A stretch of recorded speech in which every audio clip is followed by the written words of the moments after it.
Okay, if you watched the last couple of weeks, you know that I talked a lot about time, emotional time, where you spend time emotionally. Then I talked about physical time, how you could be spending time on the wrong things, eating you up from the time that you could apply and put towards just taking your life to a whole nother level.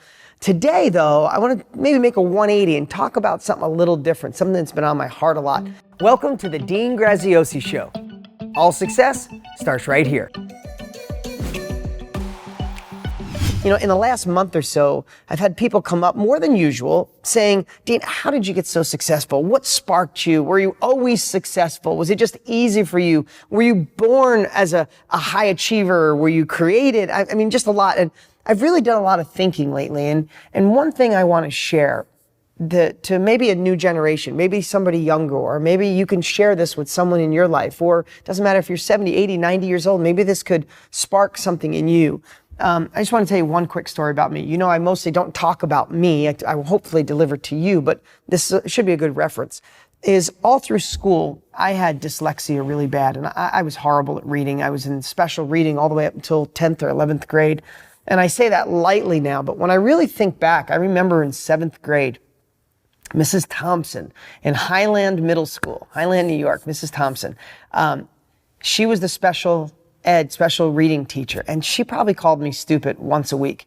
And what that did was, and I feel so blessed that I spun from that, but I think of the people who don't. What it did is I felt labeled as being dumb. I remember 7th, 8th, even going into high school. I switched schools in high school. I felt dumb, and I look back, and how many of us are judged by an outdated scorecard, right? Like, maybe it happened to you. I know, I look back and I had some mentors, but I was blessed to get out of high school. And I remember just barely getting through high school. And I didn't even consider college because I just thought I was dumb. Could you imagine going through life thinking you're dumb just because you couldn't read? You know, that whole concept I talked last week, working on your weaknesses. Working on your weaknesses is the biggest BS we've ever been shoveled into, told or sold. The heck with working on your weaknesses. Find out what you're good at, your unique ability, your passion, and get amazing at it and pay for somebody to fix the stuff that you're not good at. That's really one of the answers to my success is the hell with your weaknesses. Work on your strengths and get even better at it. But I say an outdated scorecard because how many of us feel inferior because we're bad at one thing, maybe not good at reading? I still type up an email and there's so many misspelled words. If my computer could talk to me, it would say, hey, idiot, I have no idea what you're saying. There's words sometimes I literally can't find the word that I want to write because I've got such a bad misspelling of it, right?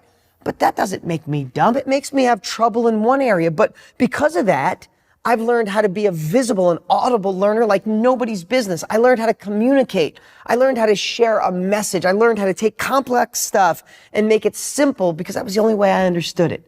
So there's excellence and brilliance in everybody. Einstein has a quote that I recently pulled up. You got to hear this. Everybody is a genius, but if you judge a fish by its ability to climb a tree, it will live its whole life believing it's stupid. Wow. Is that huge? But that simple wisdom isn't taught in so many cases. So how does this relate to you? Is there anything in your life that you weren't good at or you're not good at and you're focusing on that and it's crushing your confidence? It's making you feel stupid, inferior, shy, all these things by just focusing on what you do wrong when you could just spin that around and think of the things that you do right. Because there are the things that matter in life. They're the things that you can, if you're doing great, do amazing at them. Be transformational. Turn them into your unique abilities. The hell with Mrs. Thompson. She made me feel like crap all through school. She's stuck in a job that she must have hated because she was rude to us. I'm sorry for her and I send you love. She's probably not alive since that was a long time ago and she was old then. But I have no ill thoughts. She inspired me. You know, Tony Robbins has a great thing he does up on stage. He says, when stress or negativity comes at you, you could stand and let it hit you and affect you, or you could grab that energy and dance with it. When he's on stage, he has somebody come after him and he grabs their arm and takes their momentum and dances with them, right? When you have this stuff coming at you, you could stand there and take it in and you can believe the BS other people tell you, or you could dance with that energy and find a way to just excel in areas that you're good at. So my message today is we're all brilliant. Each and every one of you watching is brilliant, amazing, and we all have things that we're horrible at. I still never learned to be a good reader or a good speller but I have multiple New York Times best-selling books that have transformed the lives and touched the lives of millions of people. So what could you do when you work on your unique ability? What's up? What's up? Hey, before you go, you need to watch these next few videos. They're absolute game changers. Hurry up and click right over here and watch them, and I'll see you there.